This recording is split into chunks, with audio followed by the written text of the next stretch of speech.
여러분 안녕하십니까? 거대한 전환의 시대 17번째 강의 시간입니다.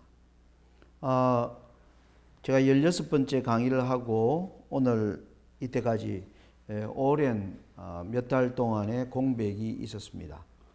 그래서 오늘 이 거대한 전환의 시대 내용은 지난 우리가 작년 봄부터 지금까지 해온 그 모든 내용을 한번 지금 종합적으로 좀 살펴보는 그런 시간을 갖고자 합니다. 여러분 최근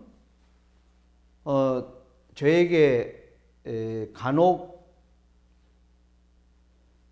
오는 전화가 있는데요.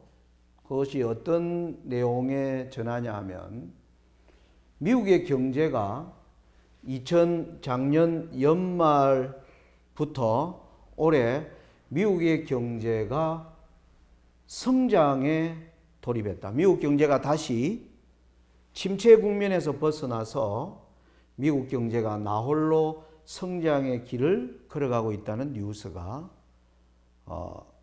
흘러나오면서 사람들이 이게 어떻게 된 거냐 이런 질문들을 합니다. 실제로 언론의 보도에 의하면 미국의 실업률이 갈수록 낮아지고 있고 미국의 경제를 알리는 지표의 성장 곡선이 이 침체에서 이제 성장의 국면으로 진입하는 이런 이제 통계 자료들이 등장하는 것입니다. 작년 12월 24일 월스트리트 저널에서 나온 내용에도 보면 올 봄에서 여름 사이 미국 경제가 약 10년 내 가장 빠른 속도로 확장됐다. 글로벌 경제 불확실성이 증가하는 와중에도 미국 경제는 입지를 강화한 것이다. 그러니까 다른 나라 지금 여러분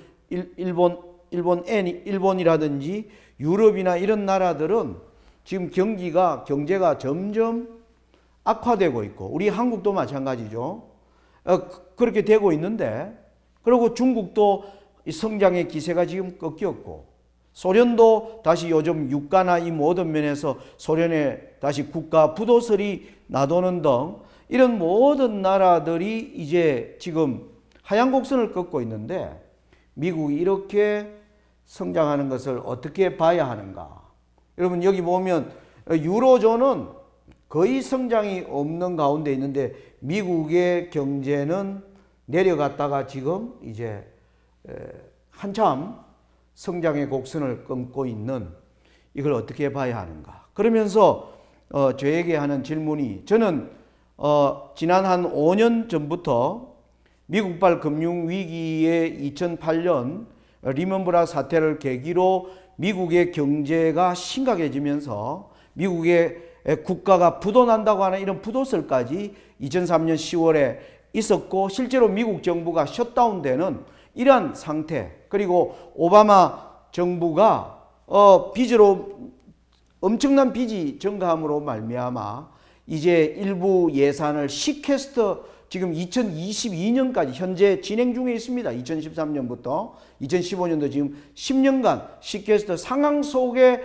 엄청난 궁지에 몰린 미국이 지금 이렇게 다시 올라오는 이것.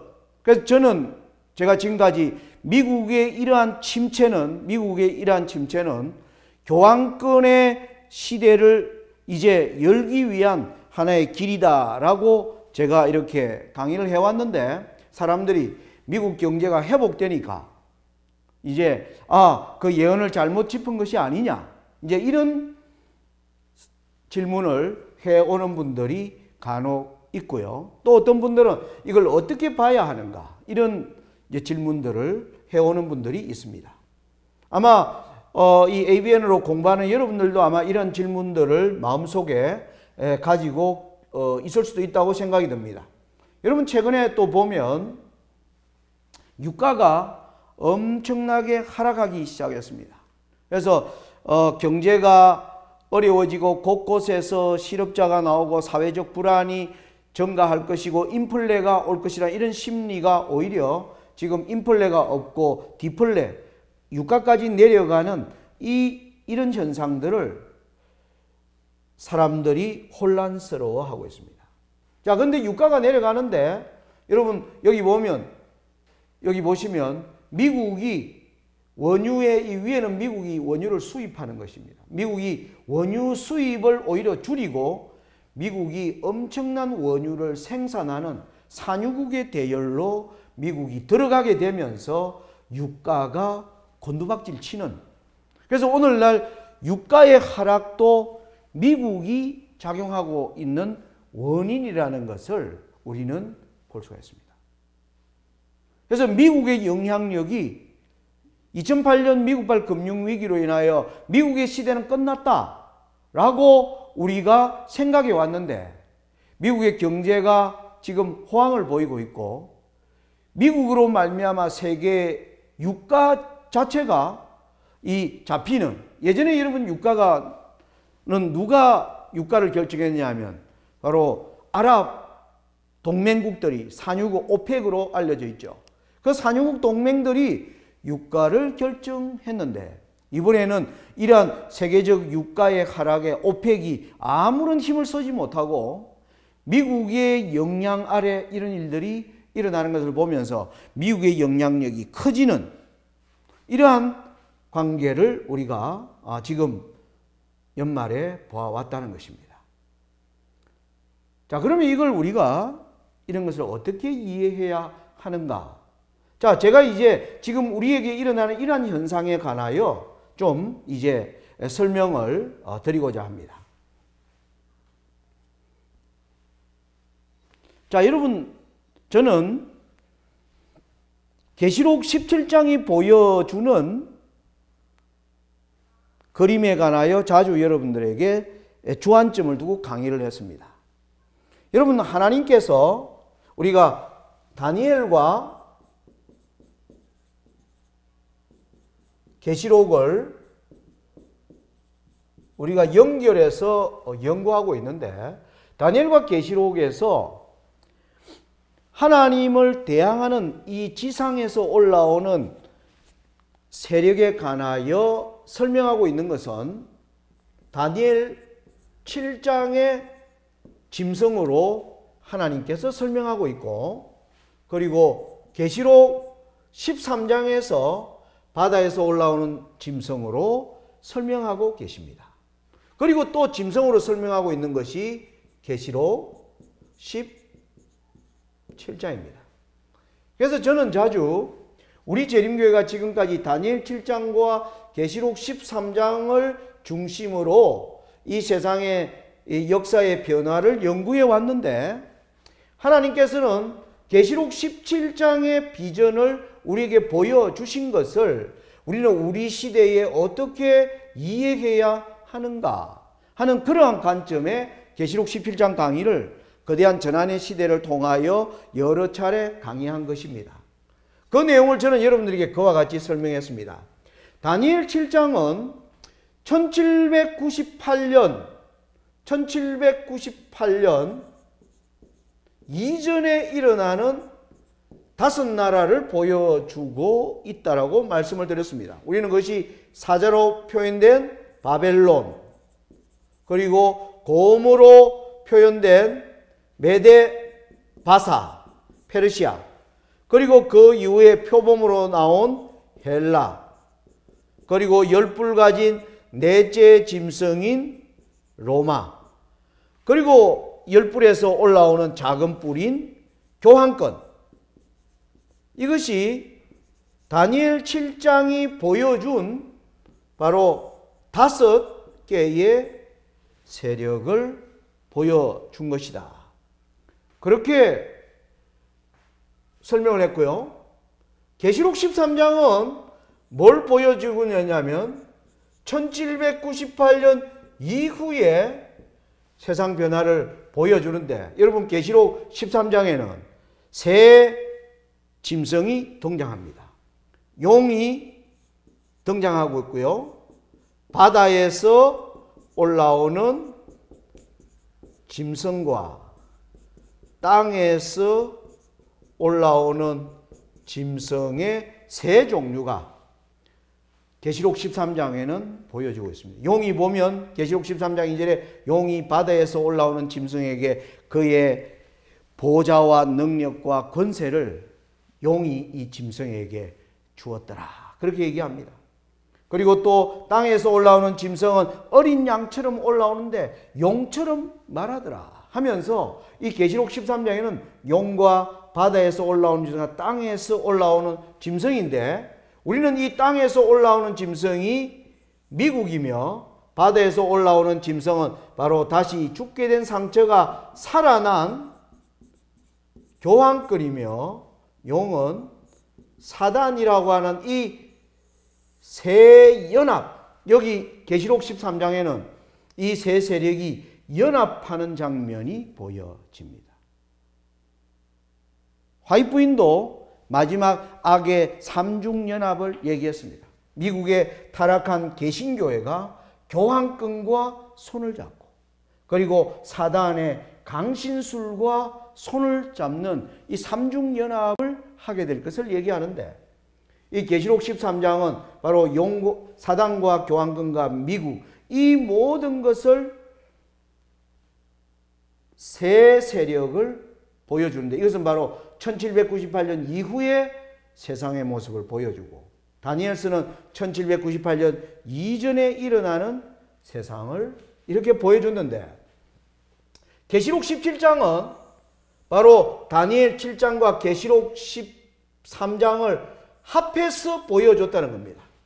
그래서 계시록 17장에는 다섯은 망했고 이 하나님을 대항하는 나라가 올라오는 순서를 얘기하면서 다섯은 망했고 계시록 13장은 다니엘서가 보여준 이 다섯 나라는 망했고 계시록 17장은 뭘 보여주기 때문에요? 1798년 이후의 마지막 때를 보여주기 때문에 다섯은 망했고 그리고 여섯 번째 하나는 있고 현재입니다. 자, 여섯 번째는 있다. 그리고 일곱 번째와 여덟 번째는 아직 오지 않은 바로 미래 세력으로 등장하는데 여섯째, 일곱째, 여덟째가 바로 계시록 13장의 새 세력이 올라오는 순서를 계시록 17장이 보여주는 것이라고 제가 여러분들에게 설명을 드린 것입니다. 자, 이런 이제 이 설명을 바탕으로 우리가 다시 파워포인트로 돌아가면요. 자, 이런 관점에서 여러분 보시면 계시록 17장의 마지막 예언에서 나타나는 마지막 이정표가 어떻게 되는가? 1798년을 기점으로 바벨론, 페르시아, 헬라, 로마 교황권이 있었고 그 이후에 1798년 이후를 잇는 하나의 세력이 바로 계시록 10장에 하면 미국이 여섯 번째로 등장하는 것을 알 수가 있다는 것입니다. 자, 미국이 등장하고 이후에 교황권에 죽게 된 상처가 낫게 되지요. 그래서 이 교황권이 일곱 번째로 올라온다는 것은 미국이 교황권을 위한 거짓 선지자가 되는 것인데 곧 종교가 정치를 지배하게 되는 것을 보여주는 그림이다 말씀드렸습니다. 계시록 17장을 전개할 때 여자가 짐승을 타고 있는 모습으로 나왔습니다. 저는 그것을 여러분들에게 보여드릴 때 여자는 종교요, 짐승은 국가니까 종교가 어떻게 나라, 정치를 지배하는가를 보여주는 것이 바로 하나님의 요한계시록 17장이 보여주는 그림인데 1798년 이후에 정치 세력인 미국을 이어 일곱 번째인 교황권이 종교가 정치를 지배하러 일곱 번째가 올라오면 성경은 이 기간에 대하여 뭐라고 언급하고 있느냐 하면 정치를 지배하러 올라오는 교황권의 시대를 이러면 반드시 잠깐 동안 계속하라. 잠깐 동안 그 시대가 지속될 것을 계시록 17장이 말하고 있다는 것을 말씀을 드렸습니다. 그리고 나면 드디어 여덟 번째가 올라오는데 바로 여덟 번째는 바로 사단이 이제 적그리스도의 모습으로 올라오는 것이라고 그래서 미국 교황권, 용, 이 다니엘 7장에 나왔던 다섯, 계시록 13장이 보여주는 이 세 세력의 차례가 어떠한 과정을 통하여 이루어지는가를 계시록 17장이 보여주고 있는 글입니다. 그렇게 우리는 배웠습니다. 공부를 했습니다. 자, 그런데 제가 여러분들에게 이제 우리가 여기서 생각해야 될 것은 뭐냐 하면, 그러면 미국과 교황권, 여섯째인 미국을 지배하러 올라오는 일곱째는 어느 때 이런 일이 있느냐는 겁니다. 이 일이 있으면 잠깐 동안이라는 시간이 여기에 기록되어 있다는 것입니다. 그래서 제가 이 거대한 전환의 시대에 강의를 하게 된 이 계기는 바로 정치 세력인 미국을 종교가 다시 지배하러 올라오는데 어떠한 과정을 통하여 미국이 교황권에게 조종당할 수밖에 없는 상태에 들어가는가 하는 것을 바로 연구하는 것이 목적이었습니다. 그래서 우리는 예언에서 1798년 이전과 1798년 이후를 하나님이 다니엘서와 계시록으로 확연히 구별하여 보여주고 있는 것입니다. 그래서 다니엘서는 앞에 모든 나라들이 정치국가가 올라오는데 마지막에 올라온 종교는 앞에 일어난 모든 나라들을 다스리는, 정치국가를 다스리는 종교국가가 올라오는 것처럼 1798년 이후에도 미국이라는 정치국가가 있는데 이 국가를 지배하러 올라오는 종교 세력, 살아난 교황권이 미국을 이제 지배하게 될 때, 여섯 번째를 이어 일곱 번째가 올라올 때, 일곱 번째가 올라오면 잠깐 동안이라고 하는 시간이 주어지고 그 이후에 사단이 적그리스도로 올라오는 것을 보여주는 그림이 계시록 17장이 보여주는 그림이다. 그렇게 우리가 공부를 한 것입니다. 자, 그러면 여기서 제가 아까 서두에 미국이 침체를, 경제적으로 큰 위기를 겪으면서 미국이 마치 망할 것처럼 보였습니다. 그런데 저는 그 강의에서 미국의 쇠퇴가 성경의 요한계시록 17장 예언을 이루는 중요한 사건이다.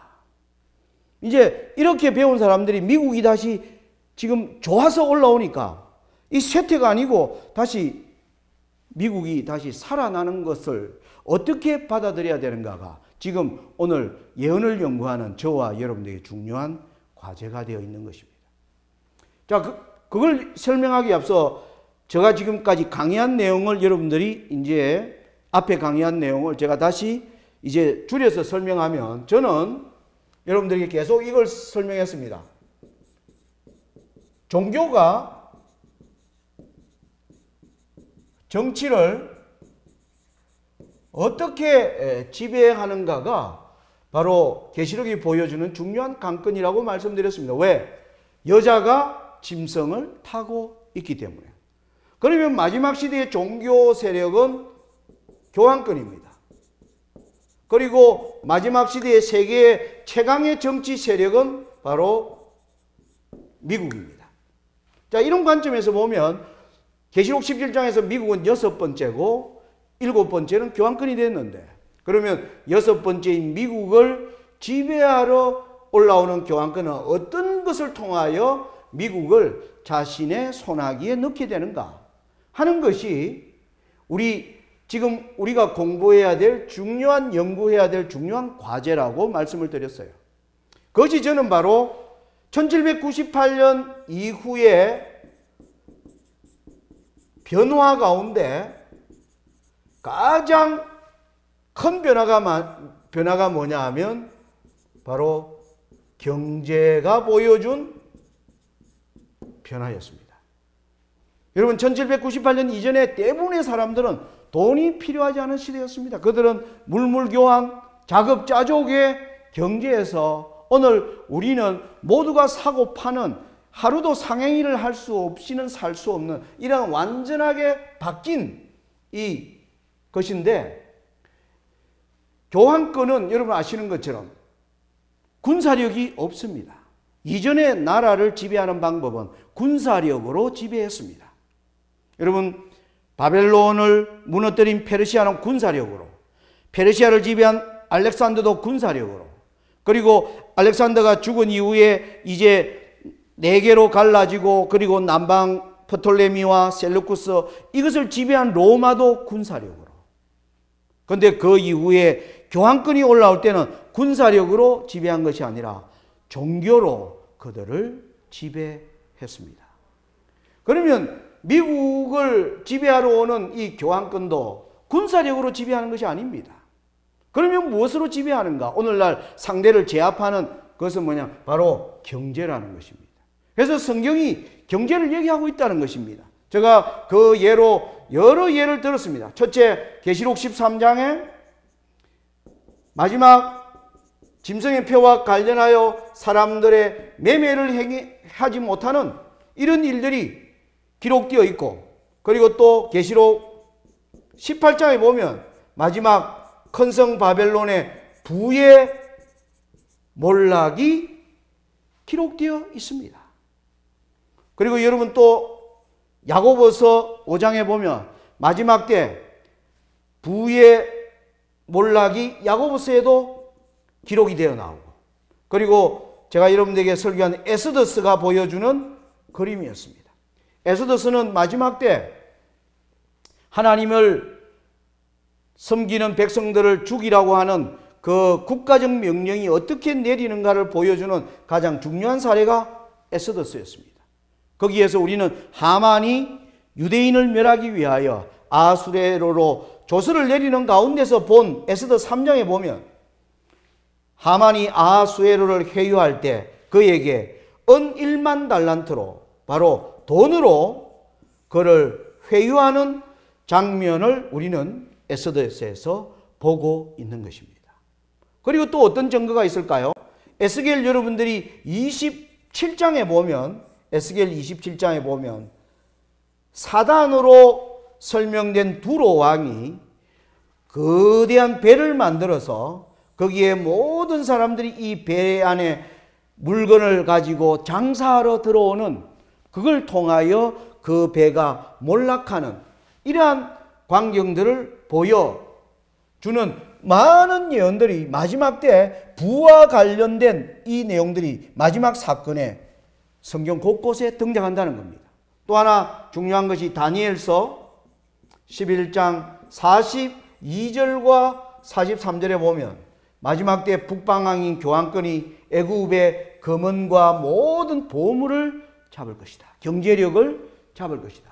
성경이 말하는 이 마지막 때에 지난날 1798년 이전에 앞의 나라를 지배하는 방법은 군사력으로 지배했지만은 1798년 이후에는 엄청난 무기가 발전했기 때문에 군사력으로 지배하는 것은 둘 다 몰락하는 것을 의미하는 것입니다. 여러분, 우리는 1, 2차 세계대전을 통해서 봤습니다. 1, 2차 세계대전을 통해서 이긴 나라도 만신창이가 되었습니다. 여러분, 영국, 프랑스가 2차 세계대전을 이겼지만은 얼마나 많은 사람이 죽고 모든 것이 파괴되어 버렸는가.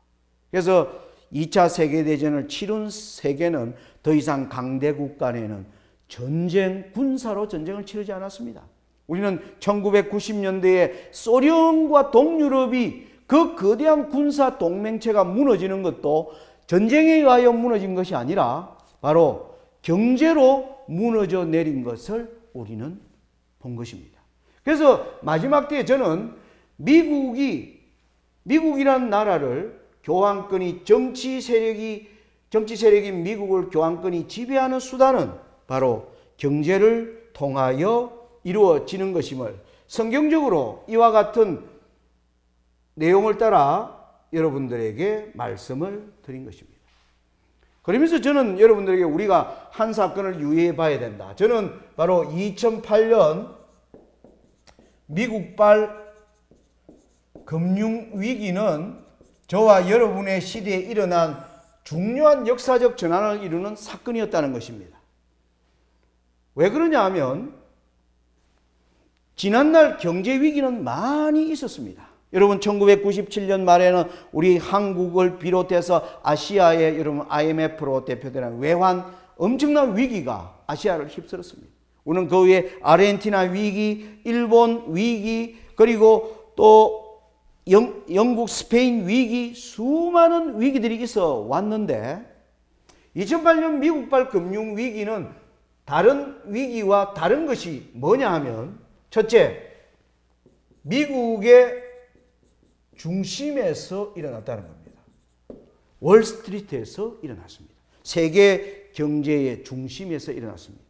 지난날 일어났던 경제위기는 중심이 아니라 주변에서 일어난 위기였다면 2008년 위기는 미국 중심에서 일어났고 이 위기는 어떤 지난날 위기의 다른 나라의 위기의 성격과 달리 이것은 뭐냐면 구조적 위기. 오늘날 경제가 가지는 금융이 비대해진 이 구조적 문제로 위기가 미국발 위기가 전 세계를 지금 강타하면서 지금 한국은 지금도 그 여파로 허우적대고 모든 나라들이 지금 허우적대는 이유가 미국발 금융위기의 여파로 허우적대고 있는 것입니다. 그런데 미국이 지금 이 가운데 그러면 다시 경제가 살아나는 것은 무엇인가 하는 점이죠. 자, 이 일을 통하여 여러분 미국은 엄청난 빚이 오르기 시작했습니다. 여러분 아시는 것처럼 2009년부터 2012년 동안 오바마가 지난 4년을 다스리면서 그가 한 정책은 양적 완화였습니다. 엄청난 돈을 달러를 찍어서 망하는 월가를 살리기 위하여 거기에 돈을 엄청나게 갖다 붓기 시작했습니다. 그러자 미국의 국가 빚이 엄청난 국가 빚이 증가하기 시작하면서 우리가 2013년 재작년 3월부터 2022년 2월까지 미국은 시퀘스터 모든 해마다의 예산을 시퀘스터하기로 한 가운데 지금 미국이 들어있는데 이 시퀘스터를 시작한 이후로 지금 미국 경제가 살아나는 것처럼 그리고 세계 경제를 지금 석유가 이 모든 것을 장악하는 이 파워가 어디에서 나왔는가 하는 것이라. 저는 이 시퀘스트를 여러분들에게 시퀘스트라는 말은 압류하는 그런 법률 용어라고 말씀드렸습니다.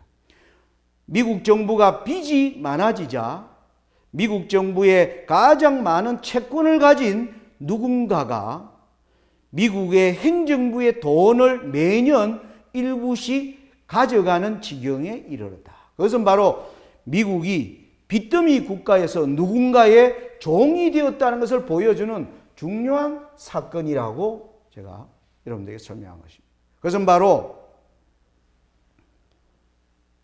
교황권, 제수이트로 대표되는 월가를 지배하고 있는 최고의 세력들은 JP 모건으로 대표되는 세력들이 월가의 지금 가장 큰 세계 투자 은행입니다.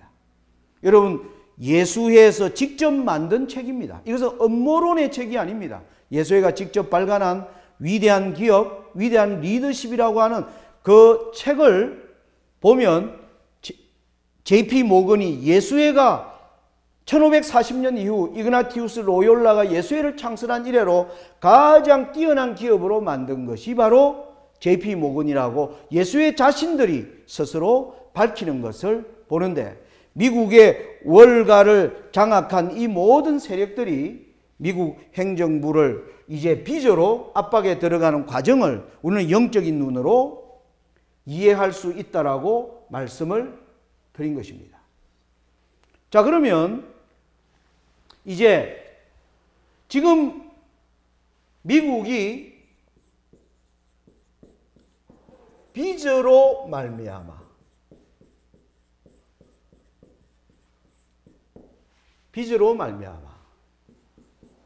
누군가의 조종을 받게 된 상황이 바로 시퀘스트가 보여주는 그림이라는 것입니다.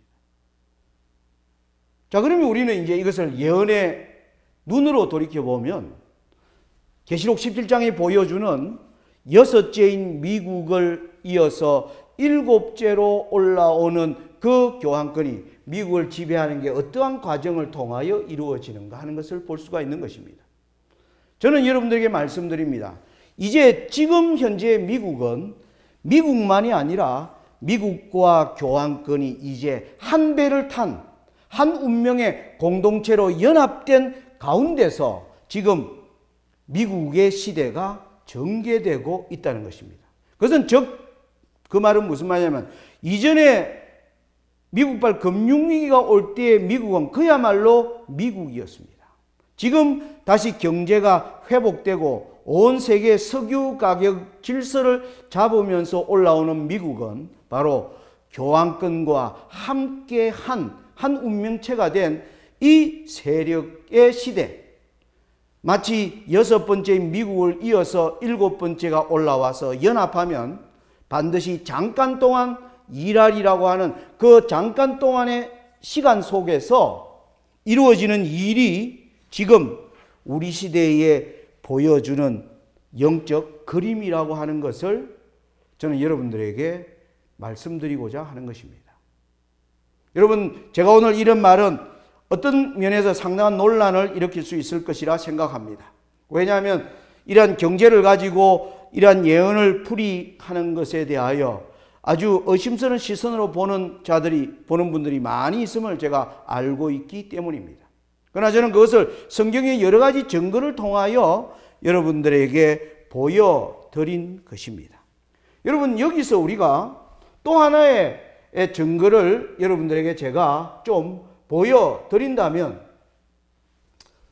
자, 1798년 이전에 교황권이 어떻게 올라오는지를 우리가 살피면 지금 교황권이 어떻게 다시 종교를 지배하게 되는지를 볼 수가 있다는 것입니다. 자, 여러분, 하나님께서 교황권이 다스리는 시대를 우리는 538년부터 1798년에 1260년의 기간으로 설명하는데, 이 기간을 하나님이 한 때와 두 때와 반 때로 나누어서 설명하고 있다는 겁니다. 여러분, 이 의미가 뭘까요? 그럼 우리가 한번 수적으로 계산을 해본다면 한때는 538년부터 360년이니까 898년이 한때가 됩니다. 이게 한때가 됩니다. 두 때는 어떻게 될까요? 898년에서 두 때는 720년이니까 1618년까지가 두 때가 됩니다. 자, 그러면 반 때는 1618년부터 반이니까 180년이죠. 1798년이 반때가 되는 것입니다. 여러분, 이 시기의 특징을 여러분들 알고 계시나요? 많은 분들은 이 1260년에 관하여 오해하고 계신 분들이 많이 있습니다. 하나님의 백성들이 교황권으로부터 핍박받은 시간이 1260년이라고 많은 사람들이 믿고 있는데 그것은 사실이 아닙니다.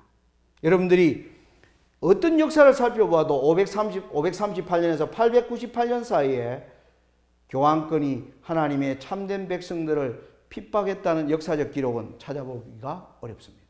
여러분, 이때 종교개혁자들이 출현하지 않았습니다. 여러분, 우리는 종교개혁이 바로 10세기에 피터 왈드로 대표되는 walden스인들의 이 종교개혁운동이 영국에서 시작되어 위클리브로, 그것이 보헤미아의 허스로, 나중에 루터로 전파되어 이 개혁운동이 일어난 것을 보게 됩니다. 그래서 종교개혁의 핍박은 언제 일어나냐면 이 두 때의 기간에 하나님의 백성에 대한 핍박이 일어났습니다. 그리고 여러분 아시는 것처럼 이 핍박이 거세지자 신교도들이 1600년 초에 1620년에 메이플라워를 타고 아메리카로 이주하기 시작하면서 이 마지막 반때에는 신교도들이 더 이상 유럽에 머물지 않고 대거 아메리카로 이주함으로 말미암아 이때에도 핍박이 거의 없었던, 핍박은 바로 이 두 때의 시기에 핍박이 일어난 것입니다. 그러면 하나님께서 교황권의 시대를 538년부터 1798년으로 못 박은 이유는 이 기간이 하나님의 진리가 땅에 떨어진 기간이었습니다. 그런데 이 진리를 들고 일어나는 백성이 나타난 것은 바로 두 때의 기간에 진리를 가진 백성이 출현하기 시작하면서 하나님의 백성에 대한 핍박이 있었고, 그러면 이전에 이 기간은 뭐냐 이러면 538년부터 898년은 이 기간은 교황권이 자기의 군대가 없었습니다. 여러분 우리는 이 두 때의 기간이 교황권이 직접 자신의 군대를 명령하는 십자군 전쟁을 일으킵니다. 이슬람을 예루살렘을 다시 이슬람으로부터 되찾자는 명분으로 십자군을 모집한 교황권은 그 이후에 신교도들을 핍박하는데 십자군들이 동원된 것을 우리는 알고 있습니다. 538년부터 898년은 교황권이 이제 자신의 전성기를 위하여 뭐 하는 겁니까? 힘을 비축하는 시대였습니다.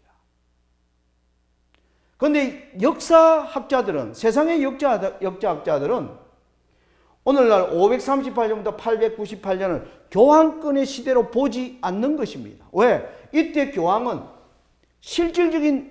존재했지만은 실질적인 힘을 가진 자로 보이지 않았던 시절이었습니다. 여러분 이 당시 서유럽사의 가장 힘 있는 나라는 바로 프랑크였습니다.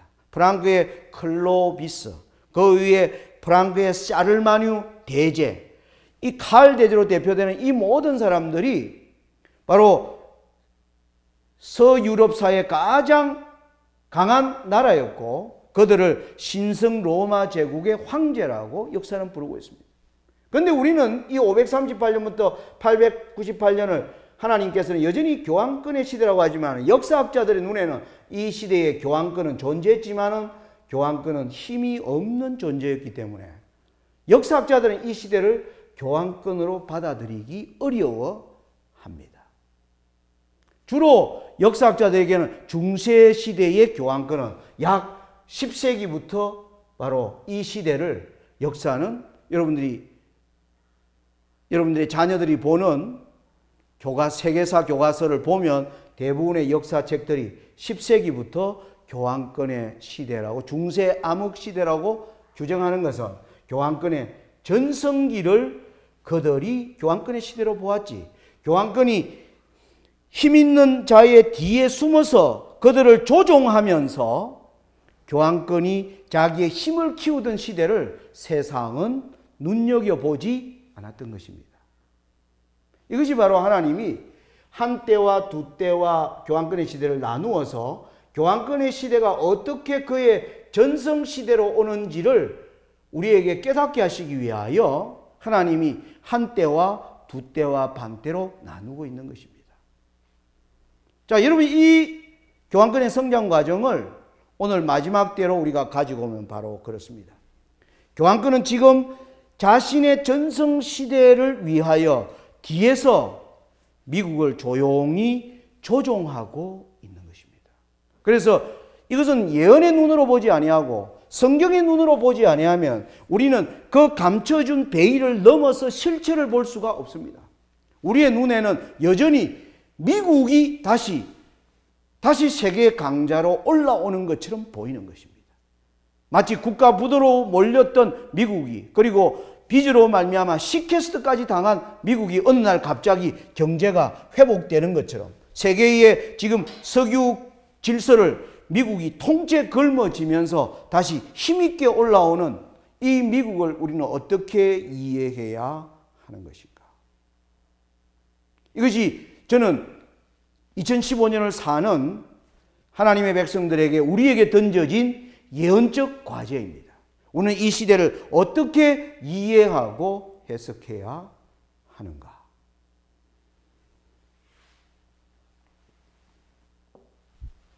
자, 여러분 작년 12월 18일입니다. 지금 약 2개월 전입니다. 여러분 여기 밑에 있는 두 사진 한쪽은 아시겠죠? 오바마고 오른쪽 사진 여러분 누군지 아십니까? 쿠바의 카스트로입니다. 이날 무슨 일이 있었느냐면 미국과 쿠바는 여러분 아메리카에서 가장 중요한 적대 세력이었습니다. 결코 화해할 수 없는 두 나라의 대표가 12월 18일 날 미국과 쿠바는 이제 적대 관계를 청산한다고 하는 이 발표를 동시에 한 날이 어느 날이냐면 교황 프란시스코 교황의 78번째 생일이었습니다. 여러분 그래서 이 월스트리트 저널 잡지에서는 이거 제가 편집한 그림이 아닙니다. 미국에서 나온 잡지가 직접 이렇게 편집한 겁니다. 교황의 생일을 축하하기 위하여 생일 선물로 오바마와 카스트로가 이날에 교황의 생일 선물로 쿠바와 미국의 화해를 발표했다. 실제로 두 사람이 그랬습니다.